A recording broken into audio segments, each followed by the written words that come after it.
Play. Get out of the way, guys. Get out of the way. Get out of the way. All right, bro. Chill out. Stop. Chill out. Take him out. Let him go. Yo, we're trying to... You okay, Tyga? Hey, Tyga, you okay? Come out. Behind the flashy image of hit songs, luxury cars, and expensive social media posts, there was a very different story happening behind the scenes. Michael Ray Stevenson, better known as Tyga, was buried under huge debts and even dealing with eviction notices from high-end homes. At the same time, he was bringing in millions of dollars from his music. So where did all that money go? The answer leads straight to Cash Money Records, a hidden debt reportedly worth hundreds of millions, and a contract that was built to make executives rich long before artists ever stepped into the recording booth. Hey, that guy, bro. He grabbed you, bro. Tyga, what's your side of the story, man? What happened? Yo, tell us your side of the story, man. It's not worth it, Tyga. Stop it, man. Come on, man.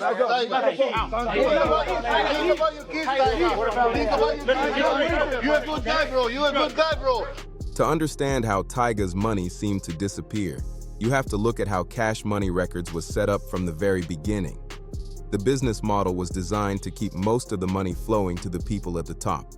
In 1998, co-founder Birdman landed an extremely favorable distribution deal with Universal Music Group. Under that agreement, Cash Money reportedly kept 85% of commercial profits, 50% of publishing income, and complete ownership of the master recordings. Universal mainly handled distribution, while Cash Money kept control over the biggest sources of revenue. That deal helped make Birdman one of the most powerful figures in the music business, but it also meant artists had far less control over the money their work generated. When Lil Wayne launched Young Money and started bringing in new talent, many of those artists entered that same business structure, where executives held most of the financial power. Tyga signed on as a young artist, without fully realizing how much that decision could shape his future. Before selling out arenas and making headlines, Michael Stevenson was grinding with independent mixtapes, doing everything he could to get noticed. Can you introduce yourself, please? My name is Tyga. That's your government name? My government name? No. What's your real name? Michael. You know, it means closest to God. It means what? Closest to God, Michael. Michael does? Yeah. And what does Tyga mean? Thank you, God, always. Okay. That's why I spelled Tyga. That makes sense. Yeah. When did you come up with that name? When I was like maybe 13, 14. How old are you now? 33. So you're a singer? Rapper, artist. A rapper? His first major opportunity came through Travie McCoy, the lead singer of Gym Class Heroes. McCoy helped release Tyga's first independent project in 2008 and even connected him with a major remix featuring Fall Out Boy and Lil Wayne. I mean, when it comes to them verses and them features, you already know. It's a certain, I admit, is a me that I turn on for features that I do not know what the hell goes on. I don't know that guy, just know that he always comes through. I know when it comes to me, whenever I sing you songs, I'm very selective, and I'm like, I just know like this one right here is gonna spark some. This is gonna wake. He gonna be like, you know what? Yeah, today I chose that. Today I chose violence today. Wayne liked Tyga's confidence and stage presence, so he invited him to join the Young Money roster, just as the label was about to explode onto the global hip-hop scene. It looked like the opportunity of a lifetime, but that exciting moment would soon become one of the biggest business decisions that changed the course of his career. During an open interview on The Breakfast Club, Tyga shared exactly how he ended up signing the deal for Careless World, Rise of the Last King. He explained that he was still a teenager, traveling with Lil Wayne while the Carter III was being recorded. Right after finishing the hit song Bedrock, he said paperwork was placed in front of him. According to Tyga, he was told he needed to sign immediately if the track was going to be released as an official single. Excited about the opportunity, he signed without taking extra time to review everything. Even more surprising, Tyga said he didn't have his own independent lawyer. Instead, the attorney involved also represented Cash Money. Tyga later claimed that decision left him with lower royalty terms and no clear way to independently review the label's financial records. Even with those reported contract issues, Tyga quickly became one of Young Money's biggest stars. The success was impossible to ignore. During the same interview, he said he sold between 10 and 11 million singles while signed to the label. Rack City reportedly sold around 4 million copies. Faded reached about 2 million, and songs like Molly quietly earned gold certification even without major promotional support from the label. It was just something I was like, I want to try it out because I feel like I never showed this process, and I haven't seen like a lot of artists showing the process. So, you know, and I saw, I was like, what I noticed was like the virality of it, like recording something and people feeling like, damn, they're right there. They typing you lyrics. They like, oh, I like this. You should do this. You should do this. Like, you know, put this person on this song. And then then after like I would stream or whatever, and then people would just already be like on Instagram and TikTok, Locked like in. posting clips. Yeah. And I was like, damn, that's crazy. It's so instant, you know? So like, it was cool to do it. I feel like bringing other artists and people I was comfortable with, like you, like Ty Dolla $ign, like Wayne pulled up. Like, it was different artists that pulled up that it was a good experience. People saying that shit, like, you're not a streamer, it doesn't matter though. Like, I have so many songs, like, this is just honestly like a way for me to like connect with my fans and shit, you know what I'm saying? That has nothing to do with like really music. It's actually fun. Like, I enjoy doing this shit because it's fun. And I get to connect with y'all, you know what I mean? Tyga also claimed he paid for some of his own radio promotion because, according to him, the company wasn't backing those records.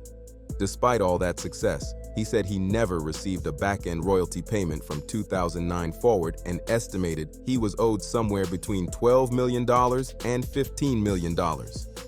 Cash Money and Birdman have pushed back against those claims with a very different version of events. Their position was that Tyga actually owed the label money because of the large advances he had received over the years.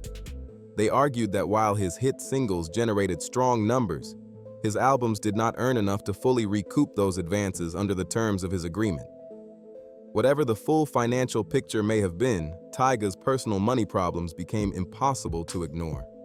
While fans saw luxury cars, designer jewelry, and flashy music videos online, court records showed lawsuits over unpaid rent at upscale homes, missed payments involving luxury jewelers, and an IRS tax lien of roughly $900,000 tied to the years between 2011 and 2016, the same period when he was one of the biggest names on the charts.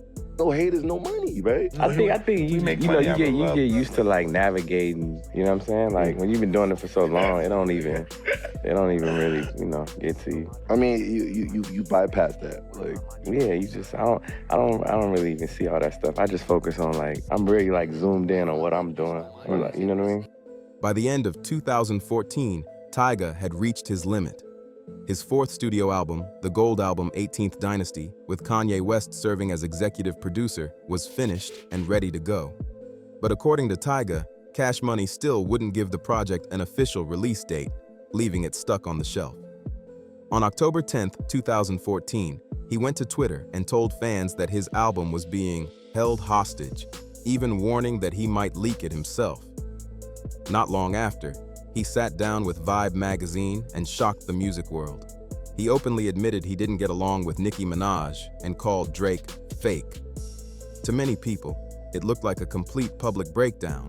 Others saw it as a calculated move meant to put maximum pressure on the label by creating headlines around its biggest stars. The financial story became even bigger when Lil Wayne launched his own legal fight against Cash Money.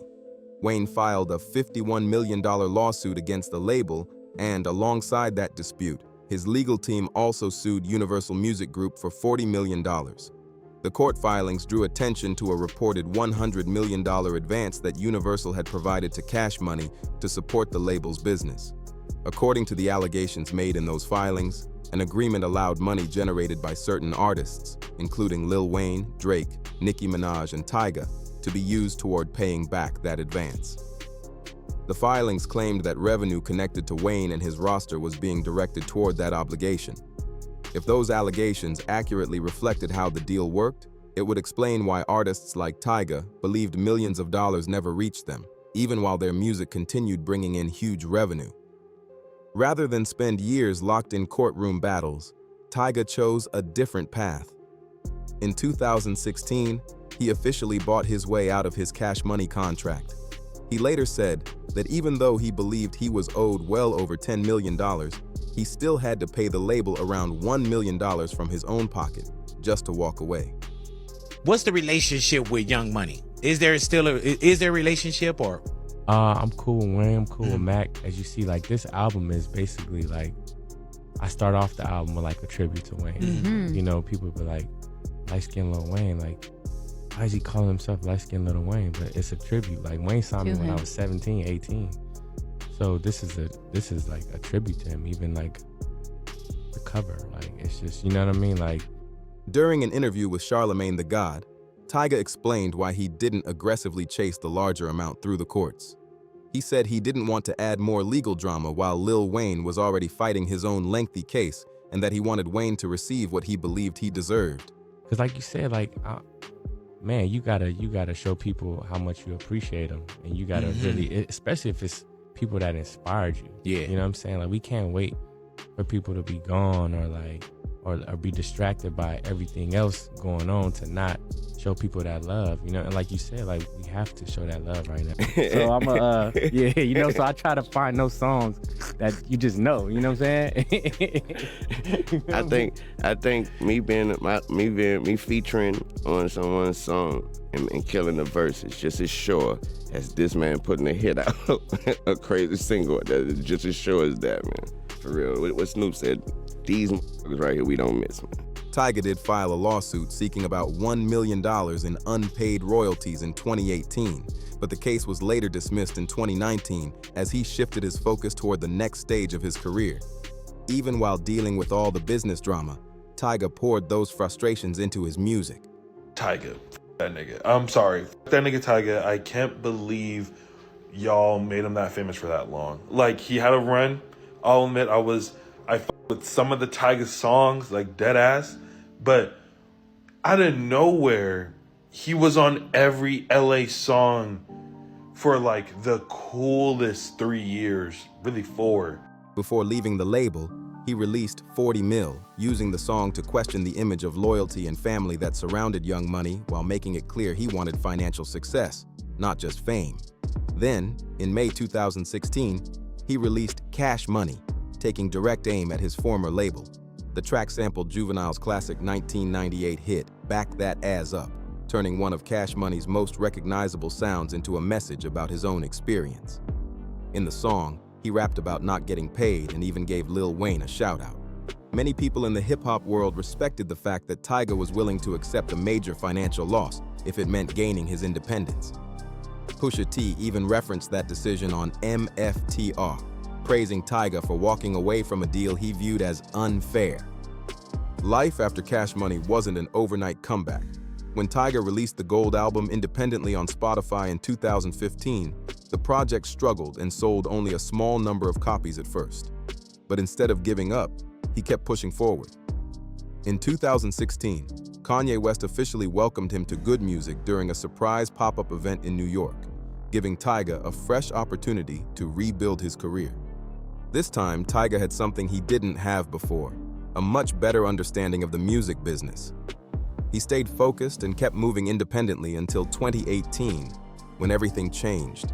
His single Taste, featuring Offset, became a massive hit, pulling in around 45 million streams during its first week and climbing to number 8 on the Billboard Hot 100.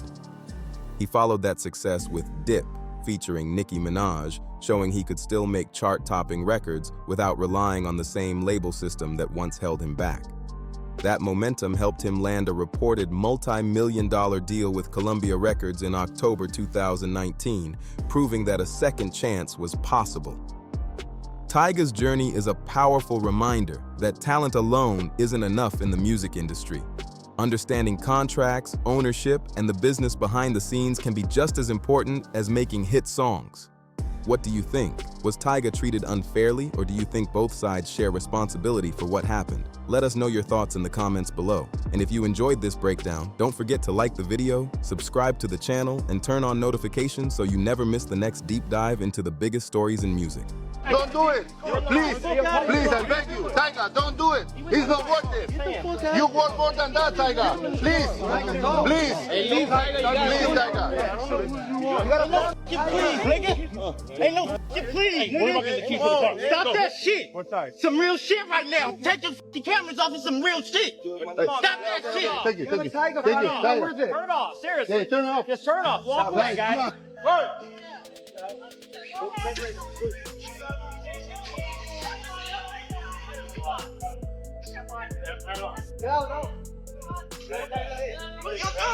Turn your phone off.